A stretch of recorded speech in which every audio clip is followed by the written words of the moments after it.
Muy bien. Perfecto. Bueno, pues buenas tardes entonces, compañeros y compañeras. Continuamos con este coloquio, este ciclo de charlas.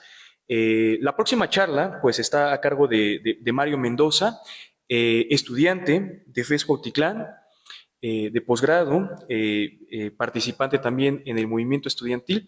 Su plática se llama justo, se titula de esa manera, La participación estudiantil en la lucha de los trabajadores. Y bueno, pues aquí queremos decir varias cosas. Para empezar, pues Mario estuvo también participando en el movimiento UNAM No Paga. Él, por la parte estudiantil, es muy necesario vincular ambas luchas, porque son varias luchas. También la lucha de la clase trabajadora es muy importante que esté pegada, porque si no nos dan a todos poco a poco.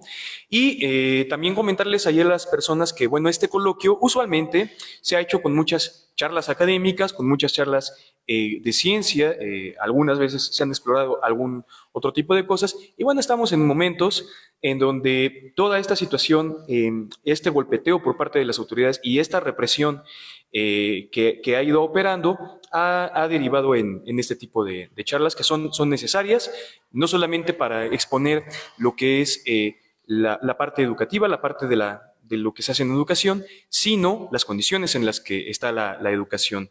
En esta cosa que decíamos hace rato la cosa expulsora, bueno, lamentablemente Mario también le tocó, él está expulsado por su participación política, derivada del movimiento Una No Paga, derivada de las actividades que hacen en FES Cuautitlán.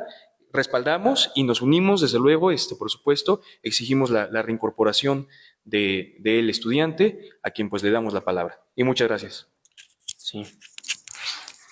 Bueno, compañeros, antes que nada, comentar que en la universidad actualmente estamos en un periodo donde en unos cuantos meses se va a elegir a un nuevo rector. Y digo elegir cuando realmente se va a imponer. Son 15 personas de una junta de gobierno, algunos de ellos, como Enrique Cabrera Mendoza, que nunca ha pisado la universidad. O sea, en su vida esta persona ha pisado la universidad. Él fue director del CONACYT cuando Enrique Peña Nieto fue presidente, investigado por desvío de recursos, lo mete a la Junta de Gobierno, un consejo universitario, en complicidad con un rector que también ha estado muy cercano a las mafias que siguen controlando nuestra universidad y que las ha estado protegiendo. Y estas 15 personas, entre ellas este sujeto, que nunca ha pisado la universidad, van a elegir quién va a ser el siguiente rector de esta universidad. Y a los docentes, a los estudiantes, se les impone quiénes son sus autoridades. Nosotros no elegimos ni directores, no elegimos rector. Y en ese sentido, creo que es importante señalar de quién es la universidad. Primero, una pregunta básica, ¿no? O sea, la universidad es de esta burocracia dorada, de estos cuantos funcionarios que son los que absorben la mayor cantidad del presupuesto gigantesco que tenemos. O sea, son más de 52,000 millones. O sea, es un presupuesto arriba del presupuesto que se asigna incluso a algunos estados. Es realmente algo que debe de cuestionarse no solamente la comunidad universitaria. Y esto es otro elemento muy importante que quiero señalar. La sociedad en su conjunto tiene que involucrarse en lo que pasa en esta Universidad Nacional, ya que recibe un presupuesto que viene de los bolsillos de todos los mexicanos. Y si ese presupuesto se está utilizando para enriquecer a estos grupos mafiosos, pues entonces hay que cuestionar fuertemente. Y todos tenemos claridad en que uno de los grandes problemas de este país es la corrupción. Hubo un gobierno que prometió que esto se iba a erradicar, pero aquí en la universidad no ha pasado ningún tipo de cambio, ni mínimo. Ha habido una política de demagogia y de represión por parte de las autoridades universitarias. En 2018, como estudiantes, se da un movimiento contra el porrismo. De este movimiento baja el rector a recibir un pliego petitorio que resuelve en una gaceta y después de eso se lava las manos, porque es lo que siempre ha hecho Enrique Graue, lavarse las manos, y viene una política represiva. Luego viene 2019 y la misma dinámica. Los estudiantes se radicalizan, se toman varias escuelas, y la universidad, ¿qué hace? Pues institucionaliza la lucha que se estaba dando legítimamente en ese año, y también a los estudiantes pues, más radicalizados pues, los van a estar expulsando. Desde el 2019 ha habido una campaña por deshacerse de la disidencia política dentro de esta universidad. Porque también hay que tenerlo claro, evidentemente estas mafias están haciendo su trabajo para proteger sus privilegios y proteger su patrimonio. O sea, hay algunas facultades que son patrimonio de unas personas, ¿no? Así tal cual. O sea, en la FES Cuautitlán podríamos dar la lista de los papás, los abuelos, los hermanos, los primos, los tíos que están ahí dando clases, ¿no? Entre ellos, pues la secretaria general de la PAUNAM, la química Berta Rodríguez, que tiene a su esposo como funcionario, y así funciona nuestra universidad, con una lógica medieval, donde está nuestro rey, el señor Enrique Graue, está el consejo que decide a quién imponer, y están los feudos que están a cargo de cada director. Es una estructura súper arcaica, con una ley orgánica de 1945, que urge realmente modificar. Y por eso están siendo tan agresivos contra quienes hemos impulsado con mucha fuerza estas críticas hacia las mafias y las burocracias universitarias. Porque las hemos derrotado, también hay que decirlo así. Las hemos derrotado en varias ocasiones, les hemos arrancado cosas, hemos logrado incluso sentar en lo que es el caso de Cuautitlán, por ejemplo, al gobierno del Estado de México para poder negociar un convenio de transporte. Y si quisiera resaltar aquí, nos ha sido más fácil lograr tener una interlocución con el gobierno del Estado que con las propias autoridades universitarias. El gobierno del Estado de México se tardó un día en respondernos la demanda de la firma de un convenio de transporte. El director de la FES Cuautitlán se tardó un mes en resolver una mesa de trabajo, en dar una mesa de trabajo, para que vean el contraste. ¿Por qué? Porque autonomía es igual a impunidad. Y aunque la ley, la Constitución, nos dé a nosotros derechos fundamentales, la universidad, por ser autónoma, puede pasárselos por donde se les antoje. Y esto es realmente lo grave. Esta ley orgánica no la mueven porque les permite mantener esos privilegios. Si un director hubiera sido el asesor de tesis de Yasmín Esquivel, no lo hubieran tocado. El director de la FES Aragón plagió su tesis.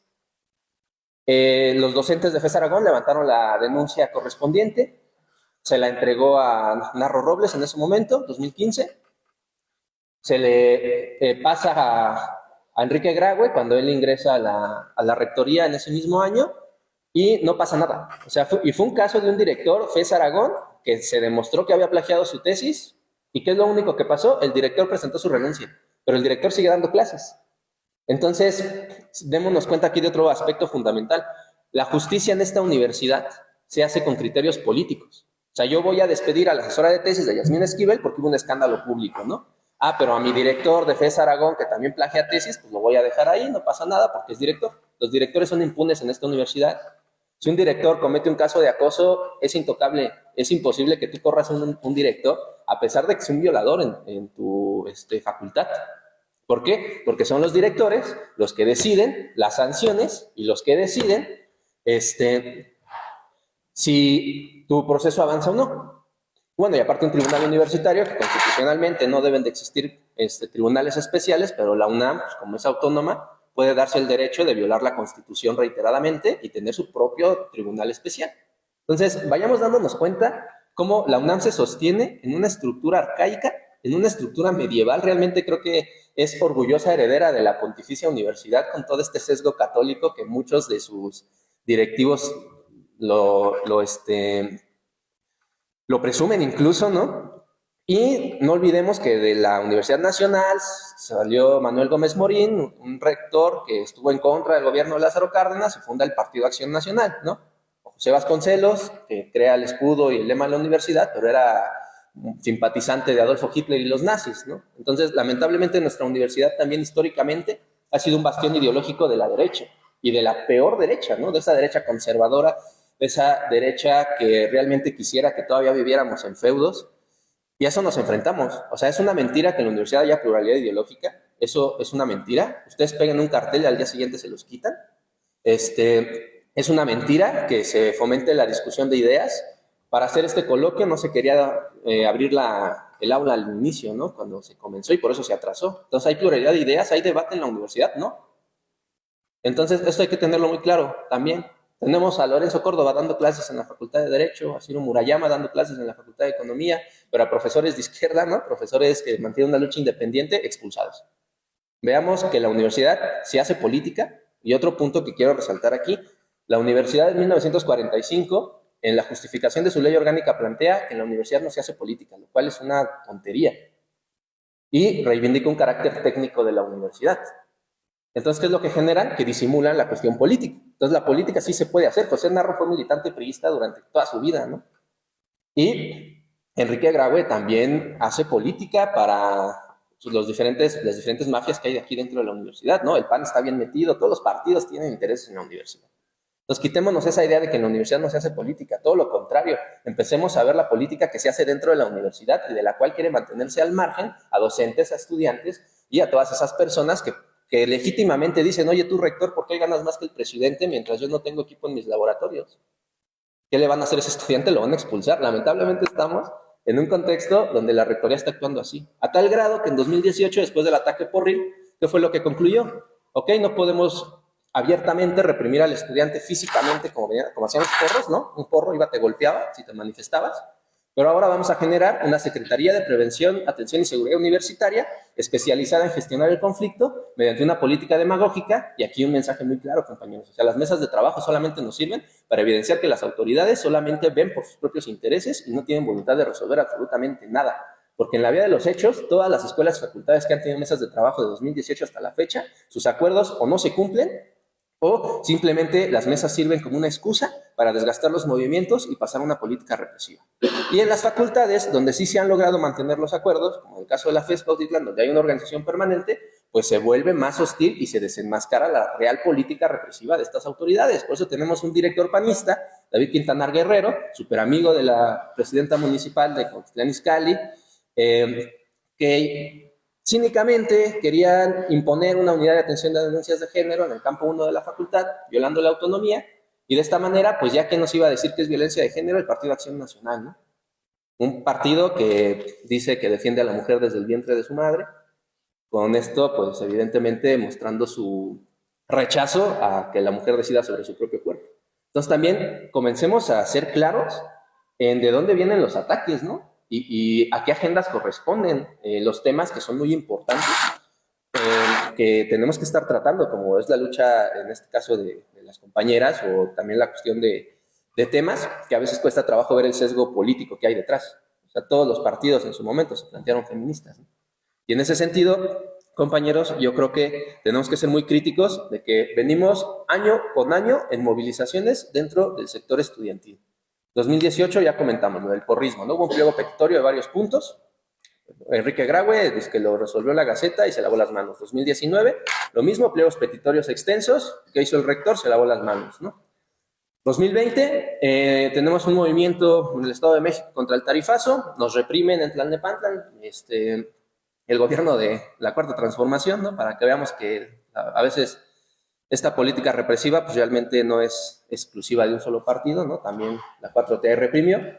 En 2021 viene el movimiento UNAM no paga, y aquí quisiera detenerme un poco, porque durante el movimiento UNAM no paga, y creo que esto explica perfectamente el por qué se expulsa a los profesores, y también explica perfectamente el por qué se expulsa a estudiantes que han mantenido una política independiente. ¿Qué quiere decir esto? Que no se han alineado a ninguna agenda, ni de un partido político, ni de ningún grupo dentro de la universidad que ahorita pues, están peleando la rectoría.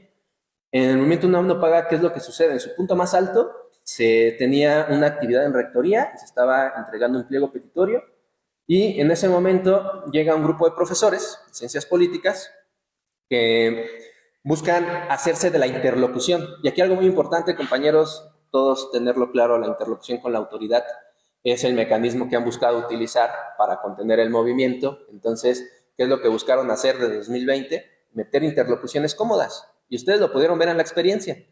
Meter a nosotros pues, representaciones estudiantiles ad hoc, ¿no? Aquí con los docentes, igual, grupos de docentes muy cercanos a la autoridad, y desplazar incluso a los que iniciaron el movimiento. ¿Para qué? Para que se sentara la comisión de rectoría, no el rector, porque nada más mandó una comisión, con los docentes que representaban el movimiento UNAM no paga, para firmar acuerdos, lavarse las manos, tomarse la fotito con el rector, bueno, con la comisión de rectoría, incluso hasta con Álvarez y Casa, ¿no? Que yo creo que fue el que estuvo en varias mesas de trabajo, y decir, la UNAM vela por los intereses de los docentes. Que al final ese fue el mensaje. Aventó 2 programas que creo que pues nada más fueron propaganda, porque realmente no resolvieron nada. ¿Y qué puntos del pliego petitorio del movimiento UNAM no paga se cumplieron?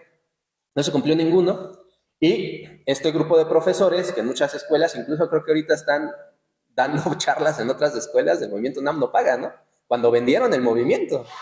¿A qué costo? Pues hubo participantes del movimiento UNAM No Paga que ahorita ya tienen su cargo de coordinación o tienen algunas dádivas de sus directores, porque lamentablemente así dividen el movimiento. Se acooptan a los que ven que más o menos pueden jugar un papel de policía y les pagan por jugar un papel de policía. Y eso pasó en el movimiento UNAM No Paga, y a partir de ello, la campaña contra los profesores que después del movimiento UNAM No Paga siguieron visibilizando la precariedad laboral docente, que atiende a esta visión arcaica de universidad. O sea, en 1945 puede que a lo mejor un docente podía dedicar 2 horas de su tiempo a dar su clase mientras ejercía su profesión, porque esa es la visión del profesor de asignatura. Eso ya no aplica actualmente. Entonces, si no comenzamos a identificar lo arcaico de nuestra universidad con miras a la necesidad de transformarla, pues vamos a seguir disputándonos esta UNAM contra estas mafias que siguen utilizando estos mecanismos para dividir, para contener, para reprimir tanto a los docentes como estudiantes. Y lo mismo pasó en mi caso, ¿no? En una asamblea interunam se denuncia a un grupo de estudiantes policías que lo único que iban a hacer es obtener información. También hay mucho cuidado, compañeros, porque estos grupos se ponen la careta de izquierda, pero realmente lo único que hacen es hacerle la chamba a rectoría. Estas personas se reúnen en la torre de rectoría constantemente para recibir indicaciones y se ponen hasta la ofensiva, el ofensivo membrete del comité de lucha, ¿no? ¿Por qué digo ofensivo? Porque los comités de lucha nunca representaron una lógica policíaca que estas personas están utilizando. Están utilizando los símbolos de la lucha histórica del estudiantado independiente de izquierda, revolucionario incluso, para reprimir, para llevar a cabo labores policíacas. Y esto, pues igual pasó en el movimiento social. Muchos que creyeron que López Obrador iba realmente a generar un cambio, pues nos damos cuenta que es una continuidad de la política neoliberal, al menos en la educación es así. Y pues toda esta gente pues todavía intenta ahí maquillar o ponerse la careta de activistas, de militantes de izquierda, cuando en los hechos pues, se volvieron aquello contra lo que luchaban, ¿no? Instrumentos para golpetear, contener y reprimir a la lucha independiente del estudiantado. Y con esto voy también concluyendo en identificar esta frase, en la independencia política. La independencia política fue una demanda que viene del movimiento de 1968 contra estas organizaciones charras, que quiero decir, que eran sindicatos, federaciones estudiantiles, organizaciones populares, que estaban controladas completamente por el Estado mexicano. No había vida democrática, y esto que genera que esos movimientos de bases, de trabajadores, de campesinos, de estudiantes, lucharán por combatir ese charrismo, y ese charrismo aún existe. Entonces, ¿de qué forma se planteó ese combate? Con la consigna de la independencia política. ¿Qué quiere decir? Que el sindicato, ¿no? Que la organización estudiantil no se subordine al Estado, ¿no? Todo lo contrario, siga con una lógica combativa defendiendo los intereses del trabajador, del docente, ¿no? Del estudiante. Y la lucha ha sido esa, al menos en los últimos 50 años. Por eso todavía es necesario seguir hablando de independencia política y marcar una lucha desde identificar esos intereses propios del estudiantado. Y eso creo que fue una lección que se aprendió muy bien en Cuautitlán, porque tuvimos en el 2019, tanto en campo 1, la injerencia del Partido de Acción Nacional, como en campo 4, el intento de injerencia de Morena, ¿no? Entonces, pues evidentemente es querer usar el movimiento para los intereses de estas agendas partidarias a costa de los intereses propios del estudiantado, ¿no? Entonces, ¿cuál fue la conclusión? Pues tenemos que hacer a un lado estas agendas para luchar por nuestros propios intereses. ¿Cuál es el interés real del estudiantado, ¿no? ¿Cuál es el interés del docente? En este caso, pues tenemos que luchar por mejores condiciones de estudio, los docentes mejores condiciones salariales, mejores condiciones de trabajo, y no despegarse de esa claridad. Porque si no, ¿qué es lo que pasa? Pues estas dirigencias vendidas que en lugar de atender el interés del trabajador, atienden el interés de los compromisos políticos que adquieren. E incluso los intereses de ellos, intereses ya así personales o de cúpulas, ¿no? Y tenemos una gran cantidad de historias en este sentido desde el 68, ¿no? O sea, siempre ha habido traidores y siempre los va a haber, pero también siempre va a haber gente que no va a venderse, que no va a rendirse, que no va a claudicar. Y creo que ese es un mensaje central a dar en este momento de confusión política muy grande, en donde se supone hay un gobierno de izquierda que por la vía de los hechos está jugando en contra de nuestros intereses. Si realmente este gobierno se propusiera democratizar la universidad, podría hacerlo. Si realmente se propusiera combatir a las mafias que controlan no solamente la Universidad Nacional Autónoma de México, sino la educación superior, lo haría. Pero ¿qué es lo que hizo Andrés Manuel López Obrador? Pactó incluso durante campaña con la Asociación Nacional de Universidades e Institución de Educación Superior que se respetara tal cual la Agenda 2030 de esta organización. ¿Qué quiere decir? Que no se modificara la política educativa. Es decir, que fuera una continuidad de la lógica neoliberal que lamentablemente pues, seguimos teniendo en la universidad, y con la Ley General de Educación Superior se está profundizando. Entonces, tengamos claro eso para que no nos dejemos llevar por los discursos electoreros y más bien actuemos con plena claridad de nuestros intereses como estudiantado. Y eso nos va a permitir tener posiciones más claras y tener organizaciones más fuertes. Ahora, una de las características más importantes del movimiento UNAM No Paga fue el haber logrado una coordinación docente estudiantil y las autoridades cómo se esmeraron en evitarlo. A tal grado que aquí en la Facultad de Ciencias había 3 asambleas, ¿no? Cuando pudo haber habido una, como en Cuautitlán creo que eso también fue algo importante, una asamblea donde hubiera docentes y donde hubiera estudiantes. Ahora plantean que hubiera trabajadores, ¿no? Y es ir avanzando hacia eso. Realmente ahorita no hay una coordinación o una interacción entre estos sectores, que la universidad ha implementado esta política de divide y vencerás, y por eso la importancia de estos espacios. O sea, en este coloquio hubo trabajadores, hubo docentes y hay estudiantes. ¿Y qué es lo que hace falta? Ampliar estos esfuerzos, ampliar estos espacios, porque a mí me queda claro que estamos empezando algo, y por eso tanto miedo a la autoridad universitaria, porque somos un sector dentro de la universidad que no está cediendo ante la demagogia de las autoridades, está siendo consecuente en la lucha que está dando y lo hace bajo una lógica independiente. Y en la medida en que logremos involucrar a esos docentes que evidentemente son conscientes de sus problemas, pero tienen una asociación de personal académico que no los defiende, o esa base trabajadora también, que aquí hay que plantear la diferenciación entre la lucha docente, la lucha de los trabajadores de la UNAM, tienen la figura de los sindicatos, a la cuestión estudiantil. Nosotros como estudiantes, incluso en la legislación, en contra de la misma constitución política de los Estados Unidos, en nuestros derechos fundamentales, se nos prohíbe el derecho a tener una representación estudiantil. O sea, eso es autoritario, ¿no? Eso es propio de dictaduras. Pero aquí en la Universidad Nacional Autónoma de México, así está artículo 87, fracción 7 del Estatuto General, ¿no? El estudiante tiene prohibido una representación estudiantil. Y en esa lógica, yo creo que como temas que se tienen que seguir desarrollando es cuál es el papel que deben jugar los sindicatos. O sea, los sindicatos actualmente realmente son una herramienta de defensa del trabajador por sus derechos. ¿Cuál es la forma en que debe organizarse el estudiante? Ahí, un breve paréntesis, nosotros estamos impulsando un Frente Estudiantil Independiente del Valle de México, en donde estamos apuntando un congreso en abril, en el marco incluso de la huelga del 99, porque muchas de las demandas, muchos de los planteamientos que se hicieron durante la huelga son plenamente vigentes, porque durante la huelga no se pudieron ganar esos puntos del pliego petitorio, se evitaron las cuotas, pero no se pudo avanzar en los demás puntos. Seguimos teniendo el tribunal universitario, se pedía su disolución, seguimos teniendo el aparato policíaco y de espionaje dentro de la universidad, siguen existiendo los vínculos con la iniciativa privada para el tema de la admisión en la universidad. O sea, es una mentira que el ingreso a la universidad sea a través de los méritos académicos. Es un negocio gigantesco de miles de millones de pesos lo que hay alrededor de los exámenes de admisión a las universidades.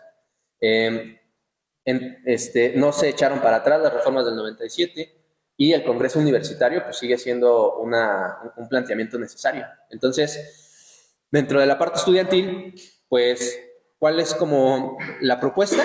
Pues avanzamos en una organización estudiantil permanente, independiente y nacional.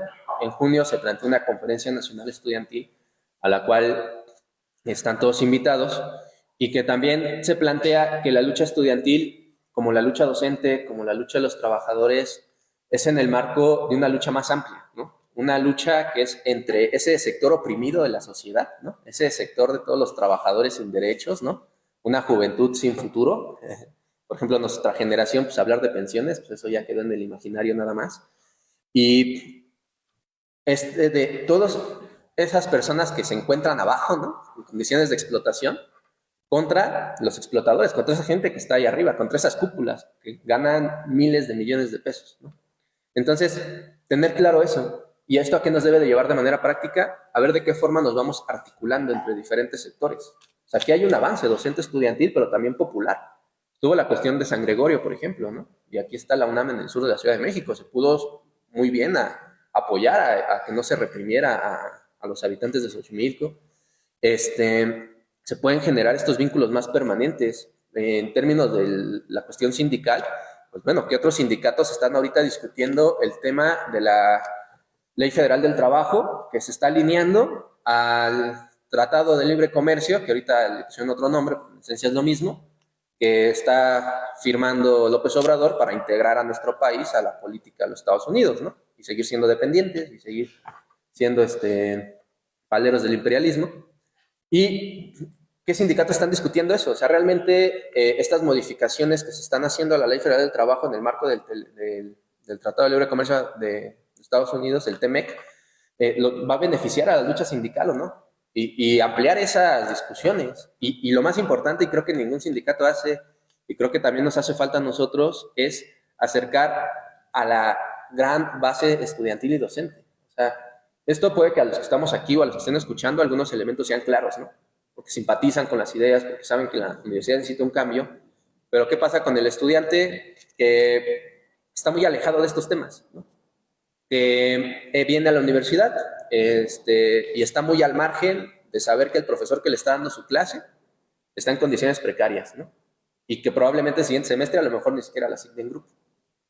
O que no identifica o no está en su radar que esta universidad recibe un presupuesto gigantesco, que se utilizan salarios de grandes funcionarios en lugar de tener un laboratorio que le garantice realizar todas sus prácticas, ¿no? Entonces tenemos que buscar la forma de que el estudiante es consciente de esa realidad concreta, de esa realidad que vive día a día.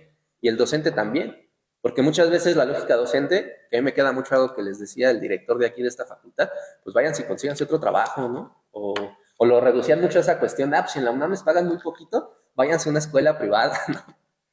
O sea, hacerle ver al docente que la universidad no tiene por qué tratarlos como comentaban ahorita, ¿no? Como casi esclavos, en donde, pues, si un estudiante becado de maestría gana más que un docente de asignatura, ¿no?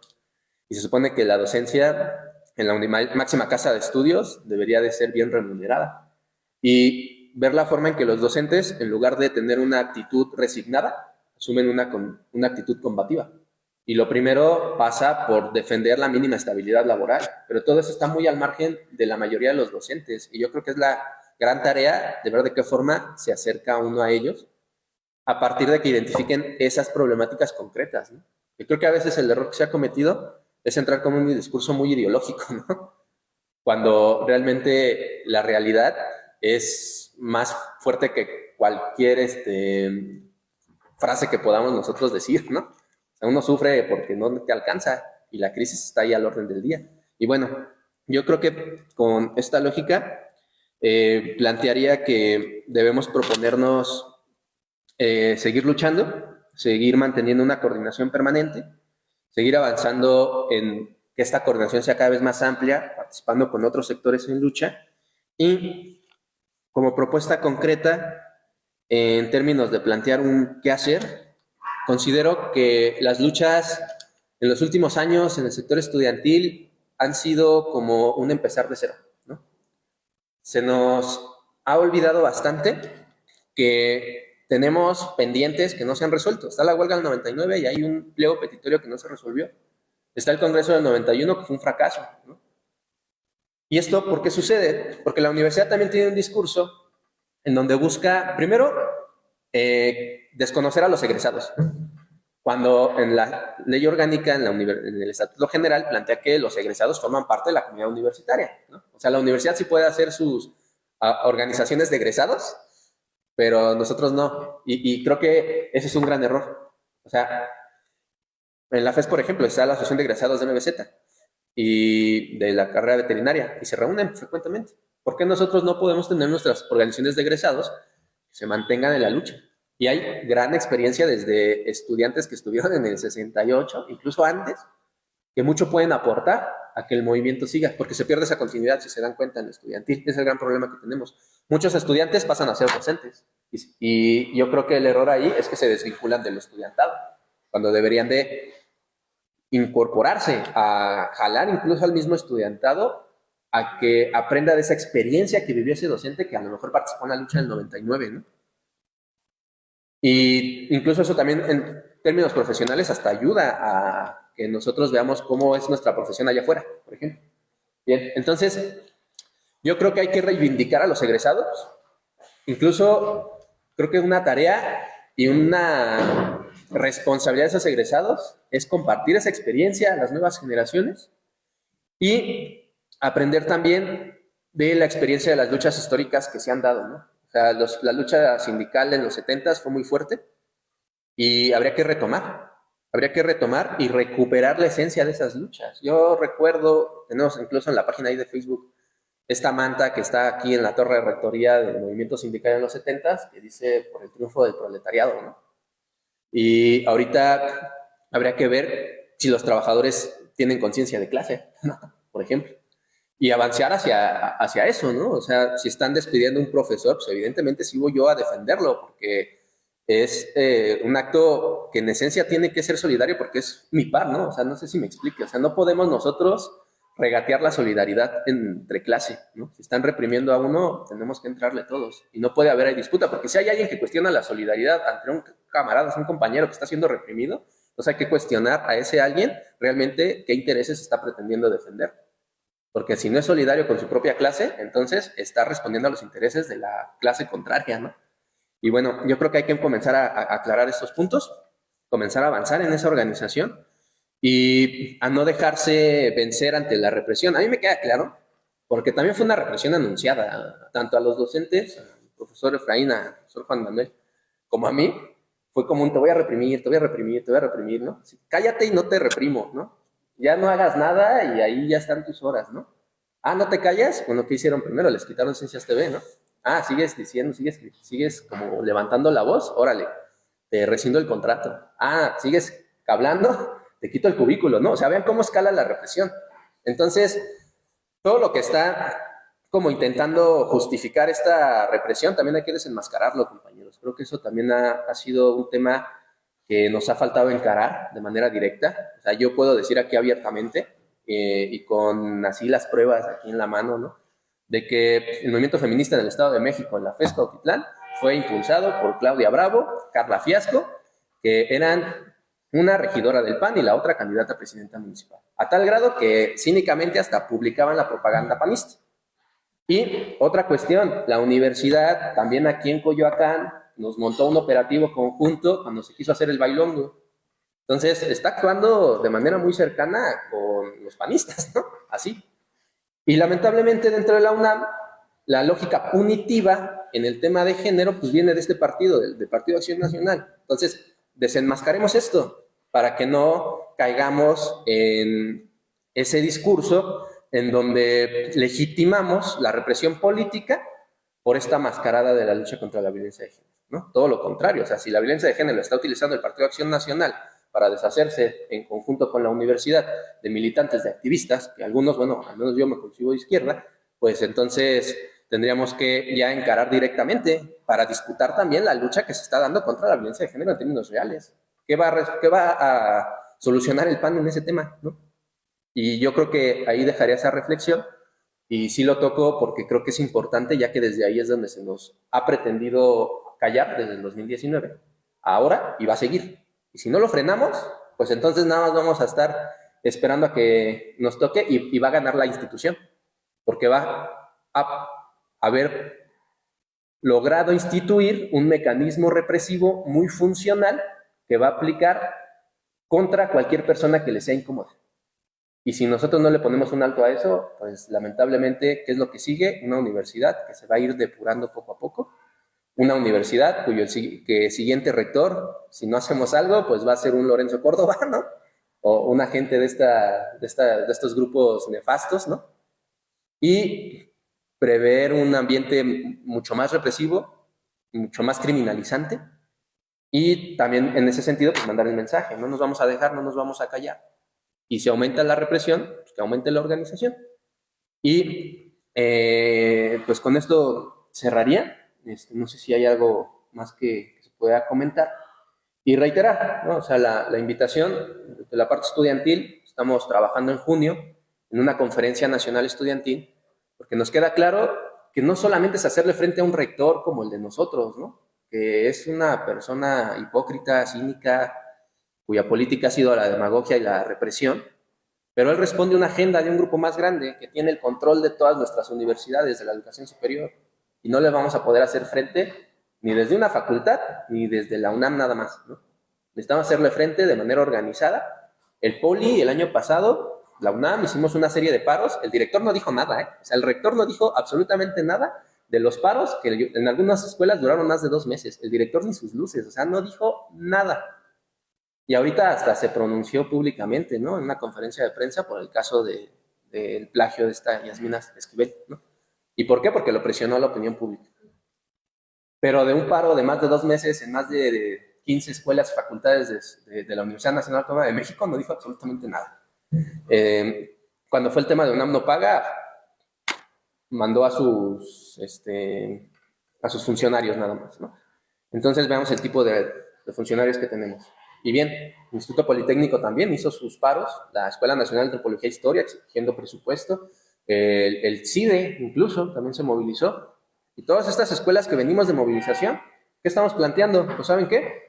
Una conferencia nacional, porque también en el norte del país se luchaba contra colegiaturas de más de 2,000 pesos, ¿no? Cuando se supone que la universidad es gratuita, en el artículo 3º lo aprobaron recientemente, pero no es verdad, ¿no? Y para muestra cuánto nos cuesta sostener nuestros estudios universitarios. Entonces, esta conferencia va a ser en junio, y también una iniciativa aquí en la Universidad Nacional Autónoma de México. Una iniciativa que yo creo que va a quemar a toda esa gente que dice de izquierda y está jugando igualito que esa gente que dice combatir, ¿no? Incluso, bueno, Claudia Sheinbaum, recordemos, viene del Consejo Estudiantil Universitario del 86 y dejó a mucha gente aquí en la universidad, aquí en la Facultad de Ciencias también. Y pues ellos van a querer venderse como esa izquierda progresista y democrática, ¿no? Cuando pues, por la vía de la experiencia, por eso es lo importante la memoria para no cometer los mismos errores, pues si caemos en esa demagogia, pues vamos a darles el poder a gente que va a llegar con un discurso diferente, pero por la vía de los hechos va a actuar de manera idéntica, ¿no? Entonces, ¿qué hay que impulsar, compañeros? Al menos aquí en la UNAM creo que la iniciativa del Congreso Universitario, que se planteó en el 91, pero fracasó porque esta gente se fue a hacer, pues se buscó a buscar cargos, ¿no? Carlos Imas y todos ellos. Este Congreso pudo haber significado la refundación de la universidad, ¿no? No se pudo. En el 99 se planteó otro congreso. No se pudo concretar porque Juan Ramón de la Fuente dejó entrar a la Policía Federal Preventiva, hubo más de 1,000 detenidos y pues el movimiento fue reprimido. Pero ese congreso universitario es ahí como un pendiente. Entonces la iniciativa es, recuperemos ese pliego petitorio de la huelga, recuperemos lo que significó la huelga del 99 y recuperemos la iniciativa del Congreso Universitario. Al menos en este momento, para ir planteando la idea de la necesidad de un cambio profundo en esta universidad.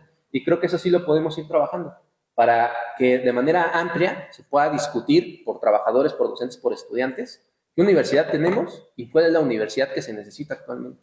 Y yo creo que si avanzamos en una ruta que pueda apuntar hacia eso, podemos incidir en que el próximo proceso de cambio de rector no sea una imposición en donde el sector democrático de la universidad no dijo nada, ¿no? Al menos hagamos el esfuerzo y ya, no perdamos de vista, mañana va a haber un meeting a las 10 de la mañana y que la movilización debe de seguir también, ¿no? Entonces, yo creo que con eso cierro. Es necesaria una lógica de comunicar para convencer, de organizarnos y de movilizar. Yo creo que solo así vamos a poder avanzar en lograr esos cambios que la universidad necesita. Bueno, yo aquí terminaría y pues no sé si hay algo más que comentar.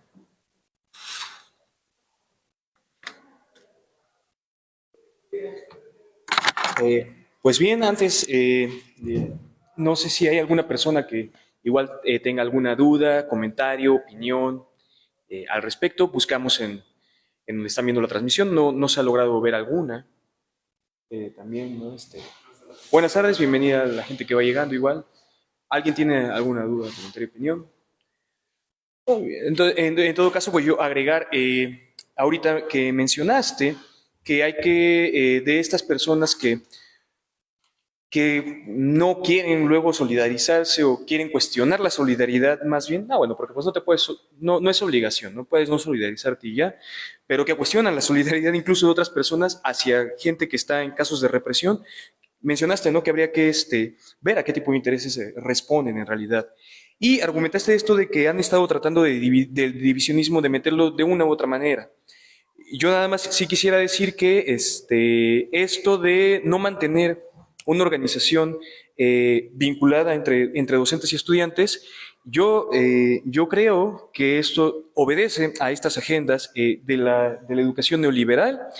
Estoy seguro de que muchas de las personas que han apoyado este tipo de divisiones, pues lo han hecho de manera inconsciente tal vez, pero de lo que en el fondo es el fortalecimiento de este tipo de agendas neoliberales. ¿Por qué?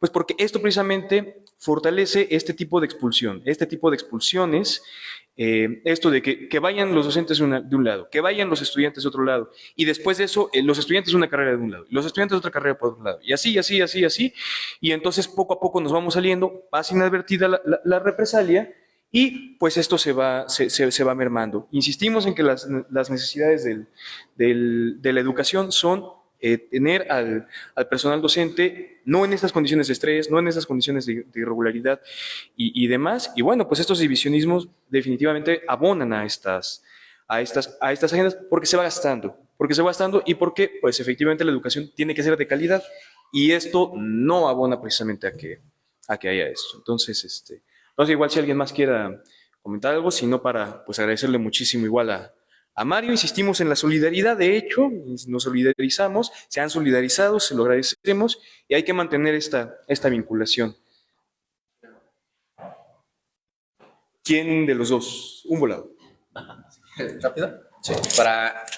Creo que es importante dejar muy en clara la táctica que han estado usando las autoridades universitarias. Porque si no tenemos claro esto, nos lo van a volver a aplicar. Uno, tiene esta instancia de contención del conflicto, que es la Secretaría de Prevención, Atención y Seguridad Universitaria, en donde incluso tiene a un brazo estudiantil. O sea, hay estudiantes, y esto también no es nuevo, ¿no? O sea, también hay charrismo en lo estudiantil. Los porros eran eso al final de cuentas, ¿no? O sea, grupos de estudiantes utilizados para reprimir. Como ya no pueden utilizar los porros tan abiertamente, que esto no significa que no existan, ¿no? Todavía hay porros en las universidades y en las escuelas de media superior, ¿qué es lo que utilizan?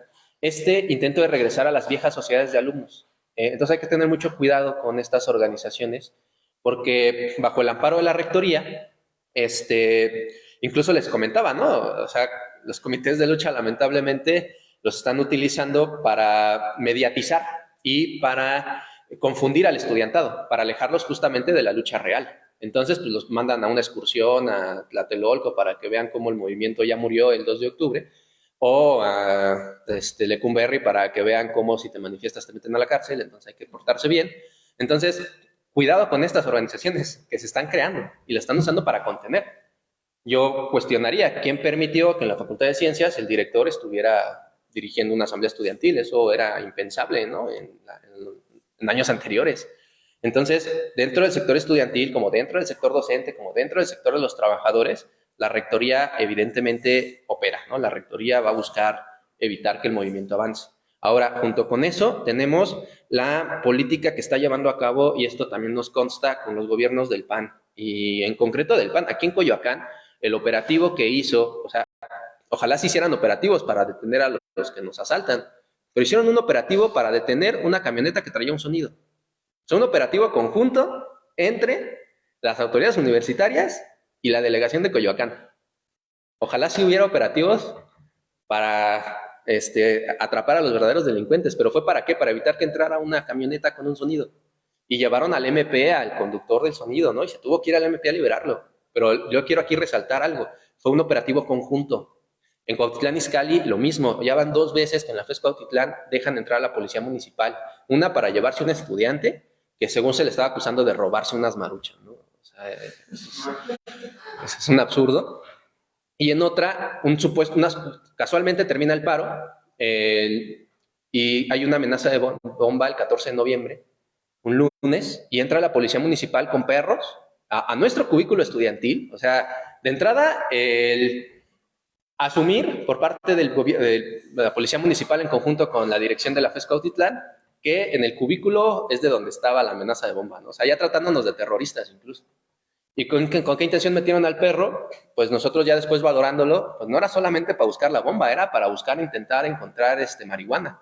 ¿Por qué? Pues porque también nos prejuician demasiado. O sea, lamentablemente para las autoridades universitarias la juventud es un delincuente en potencia, ¿no?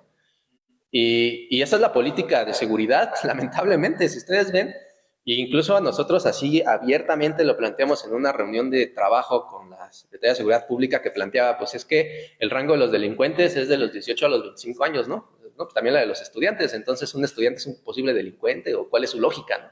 Lamentablemente sí, actúan así, o sea, por ser joven eres un potente criminal. Lamentablemente esa es la forma de pensar de estos gobiernos. Se dio este incidente, meten al perro, pues evidentemente en nuestros espacios nosotros no consumimos ningún tipo de drogas, pero ya había esta política, ¿no? O sea, te voy a expulsar porque te voy a expulsar. Y si no te siembro una denuncia por violencia de género, te voy a sembrar una por narcomenudista, ¿no? Y así tenemos estudiantes que están con procesos penales, activistas, en la universidad, y de ellos nadie está hablando, compañeros, y eso es muy grave. Entonces, veamos esta política de fabricar denuncias para expulsar a estudiantes activistas. Y recuerden, están cerrando espacios estudiantiles. Si no nos ponemos, ahora sí que como dicen las pilas y no reaccionamos, van a empezar a quitar los espacios. Aquí ya quitaron el cubículo de Ciencias TV. Los cubículos estudiantiles en media superior en las universidades, que deben servir para la organización estudiantil, están siendo retirados, ¿no? Y están siendo utilizados en FES Iztacala, igual retiraron un cubículo y nadie se enteró. Y están siendo utilizados por estas organizaciones ya, pues como las viejas sociedades de alumnos, ¿no? Estas organizaciones charras. Entonces, compañeros, sí es un contexto que hay que ser inteligentes y una de los elementos centrales es identificar cómo están actuando las autoridades universitarias. Y si están actuando en conjunto con los gobiernos panistas para reprimir, pues creo que podemos sacar la conclusión de que están perfilándose tomar el control de la universidad, ¿no? Porque es algo que desean desde el 2019. Y hay que ser inteligentes para ver cómo nos insertamos en esa disputa por la UNAM, porque creo que sería un gran error quedarnos callados y no plantear una postura y dar una lucha mínimamente por intentar transformar esta universidad. Y por último, a mí me queda muy claro, a muchos les queda muy claro el uso de esta represión política, ¿no? A mí me anuncian el 15 de octubre esta organización charra a estos policías de la rectoría que me van a reprimir. O sea, abiertamente, públicamente, ustedes pueden buscar la publicación de este grupo porril de derecho, en donde dicen que me van a levantar actas, ¿no? Y que tengo actas levantadas, de por sí ya daban eso. Y 10 días después me llega la notificación por parte de mi director. Y quien lleva todo el proceso para expulsarme es mi director. Y es una acta que no tiene ningún tipo de pruebas. Es una página en donde me acusan de cosas. Y con eso es suficiente para que el director, perdón, haya llevado todo el proceso con miras a expulsarme. Entonces, es algo que no me sorprendía desde un inicio. De hecho, con el antecedente de los profesores, pues era claro que iban por la expulsión de mi persona y que se termina concretando. Y al final también que quede claro, compañeros, esto lo hacen para intimidarnos, para reprimirnos, para callarnos. Y no hay que darles como que el gusto, ¿no? O sea, aquí estamos, aquí seguimos y aquí vamos a seguir. Pero si no tenemos la capacidad también de exponer en la parte también jurídica cómo dentro de la universidad se viola el debido proceso, o sea, aquí en la UNAM tú no tienes presunción de inocencia. Y aquí en la UNAM se viola tu debido proceso. Es un principio jurídico, nadie puede ser juez y parte. Aquí en la UNAM los directores son juez y parte. Entonces, yo con esto cierro para que también nos preparemos para tener mecanismos que nos permitan hacerle frente a esa represión. Que creo que es el caso, o sea, el artículo 13 constitucional plantea que no puede haber tribunales especiales. Ok, bueno, yo lo que quería decir era que hay una idea que lanza Mario que yo quisiera retomar. Las autoridades se sienten dueñas de la universidad y pues yo creo que la comunidad es también dueña de la universidad y hay que hacer eso valer. Las generaciones de estudiantes están unos años en la universidad y se van y yo creo que sí está muy bien esta idea de que la gente que haya pasado aquí, por la universidad, por las distintas escuelas y facultades, pues sigan haciendo suya esta universidad, porque justo usan eso, que estás unos años y ya luego te vas, y las personas que están en la burocracia dorada, en las mafias de poder, se quedan décadas, ¿no? Y entonces, pues sí, llamar a que pues, la gente que esté con experiencia, que haya participado en movimiento, que quisiera realizar algunas actividades, que también hagamos nuestra esta universidad y que hagamos valer el hecho de que la universidad puede ser diferente, como lo han hecho algunos compañeros aquí presentes que organizan cursos de ingreso pues, al nivel bachillerato y universitario. Eso es una prueba de que se pueden hacer cosas, pero pues se pueden hacer otro tipo de cosas. La pandemia nos enseñó que la universidad puede llegarle a mucha gente a través de estas tecnologías de las redes sociales. Lamentablemente ahora con el regreso a la normalidad, se olvidan de eso y regresan a lo clásico. Y bueno, yo creo que podemos hacer un intento, la gente que está aquí presente, la gente que nos escucha, que en algún momento ha participado y que quisiera participar, pues hacer así un equipo, tal vez una roncha, como dicen, y decirles que esto también es la universidad, porque como ya dijimos hace rato en la plática, pues fácilmente te hacen un lado y entonces a la gente que ve una universidad diferente la van haciendo a un lado y al final siempre quedan solo ellos, ¿no? Y pues sí, esa idea, no sé, Mario, a ver cómo, que si se te ocurre algo lo digas, a ver cómo hacerle, porque sí los estudiantes hacen cosas, participan, pero luego pues tienen que irse a hacer otras cosas, a trabajar, pero eso de vamos a hacer que regresen de vez en cuando, o sea, que es la idea de los exalumnos, pero es la parte, ahora sí que la parte combativa en lugar de la institucional, pues para hacer cosas, ¿no? Y bueno, esa idea se me hace muy buena.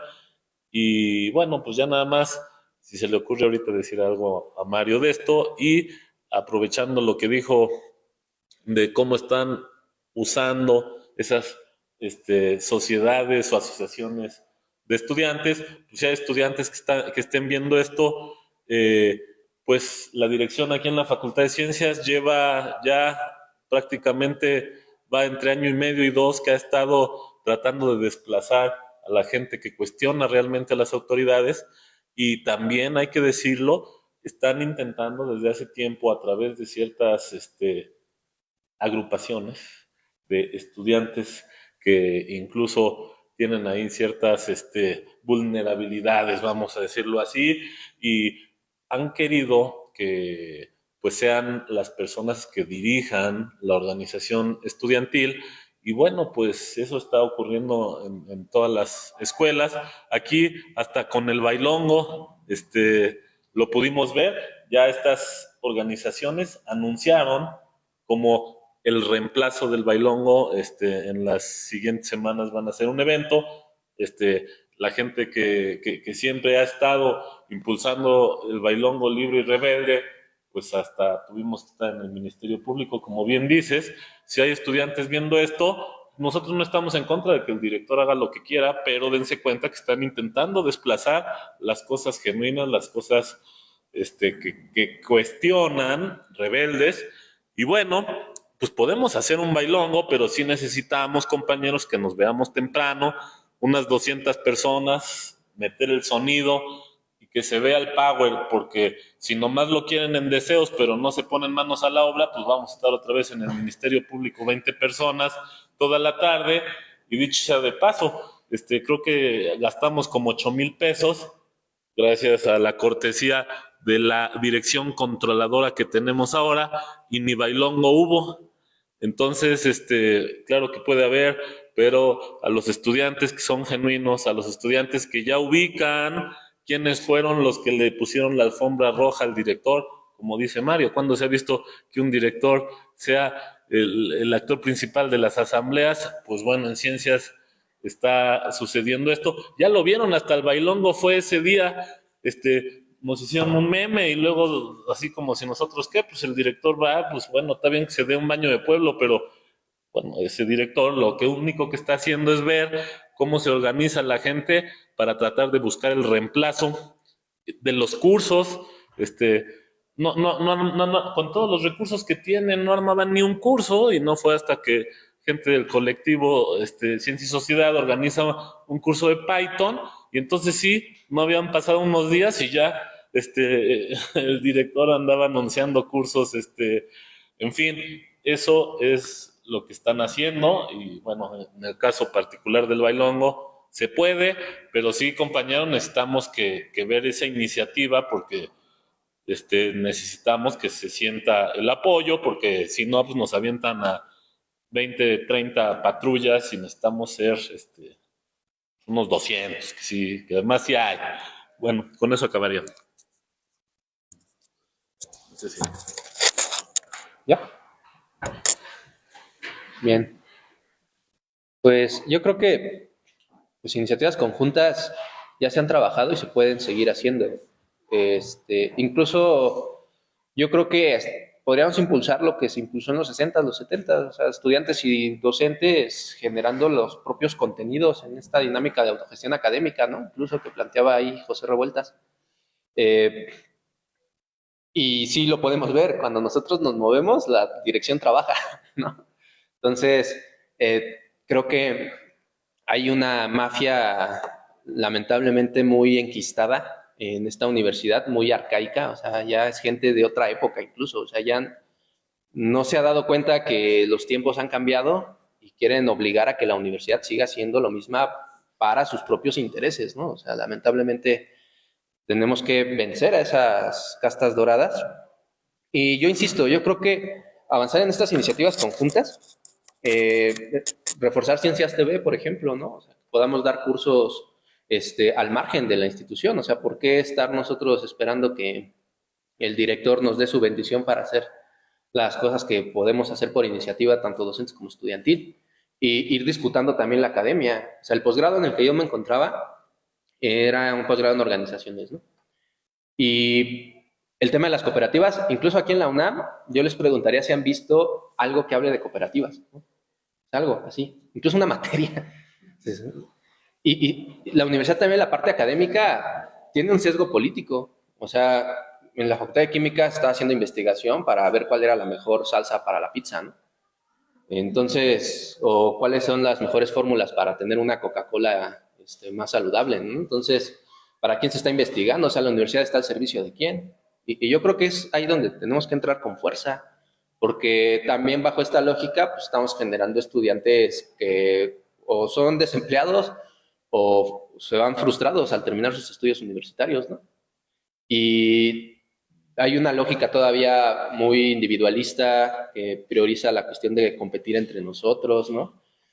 Y eso llega a un punto en donde se vuelve intragable, ¿no? O sea, vivir en un ambiente en donde el profesor es esa persona que se cree el intocable, ¿no? O sea, bueno, estoy seguro que aquí ustedes lo han de vivir, gente que son doctores y ni siquiera se dignan a dar clases, ¿no? Mandan a sus ayudantes, ¿no? Bueno, evidentemente la cuestión de que hay que reivindicar también todas las figuras docentes que hay en esta universidad para que tengan mejores condiciones, pero es muy clasista esta universidad también. Y yo creo que hay que identificar que hay una especie de blancamiento también que están haciendo, ¿no? O sea, están queriendo meter profesores que tienen sus doctorados en el extranjero, que tienen una condición de clase mejor, ¿no? Y sacar a los profes que vienen como de una extracción más popular, y eso creo que es muy grave también.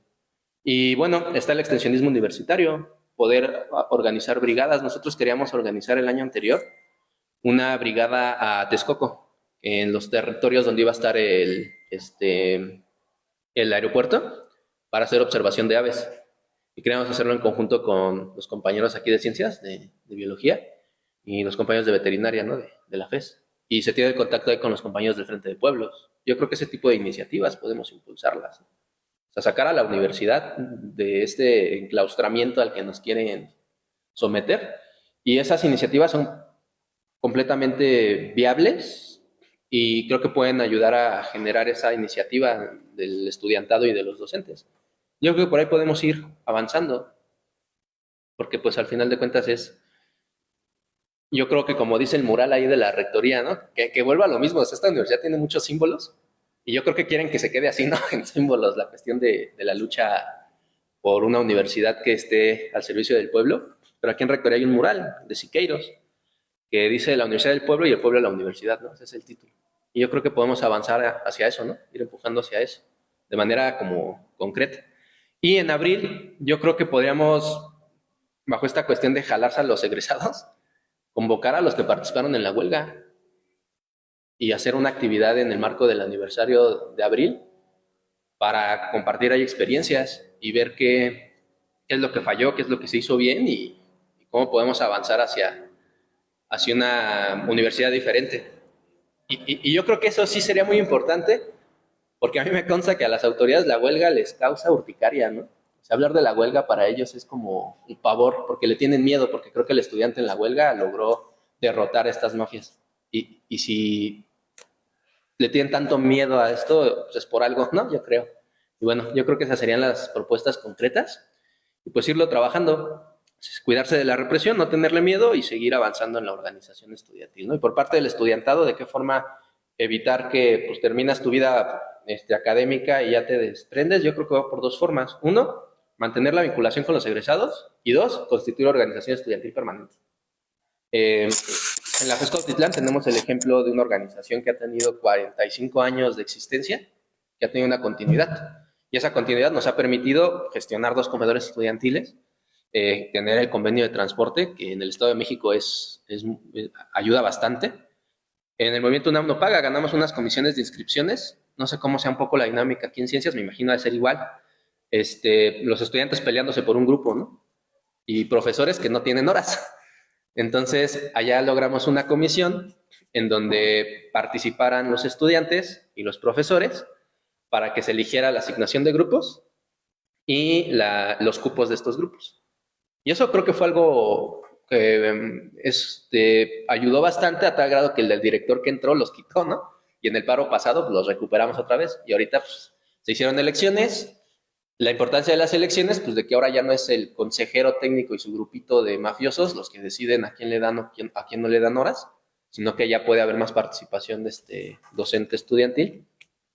Y ahí ya como estudiantes podemos pelear a que no nos matemos entre nosotros por un grupo, ¿no? Sino que se abra la saturación para todos o se abran grupos. Entonces yo creo que ese tipo de espacios en la toma de decisiones son mínimas conquistas que pueden abonar a avanzar en democratizar la universidad y que se sostienen si hay organización estudiantil permanente. Y creo que eso es lo que respondería a esa pregunta. ¿De qué forma hacer que el estudiantado mantenga la lucha, ¿no? La organización? Porque efectivamente, 2018, una explosión, ¿no? 2019, 2021, pero ¿qué ha quedado de eso? O sea, parece que empezamos desde cero y la autoridad ya sabe manejar eso perfectamente. Entonces, esa es la conclusión. Y pues avanzar hacia la constitución de esos comités estudiantiles, docentes estudiantiles. Ahí yo creo que la cuestión de los nombres es lo de menos. El planteamiento es ese, ¿no? Una organización estudiantil permanente y una coordinación estudiantil docente que también sea permanente. Y yo creo que podemos empezar a avanzar en ese rumbo. Y creo que sería todo.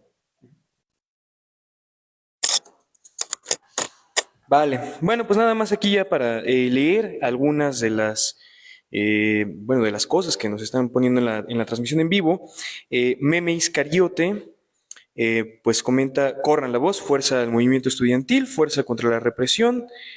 Y pone aquí en unos comentarios, en el IPN los consejos de paro solo fueron títeres de intereses más altos para desaparecer ciertos documentos.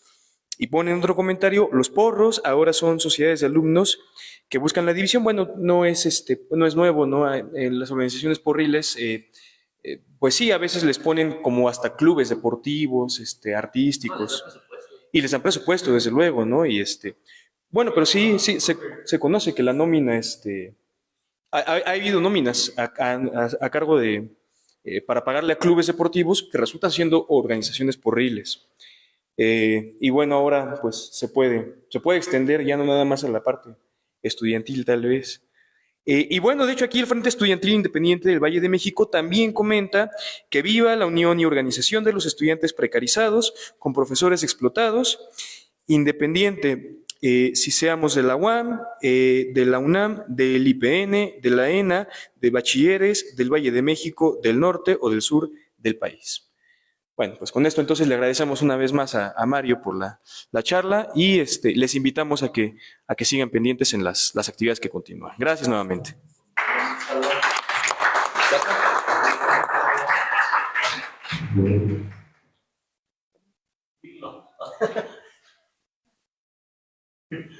Continuamos a las 4. Continuamos a las 4 de la tarde, ¿vale? Les esperamos.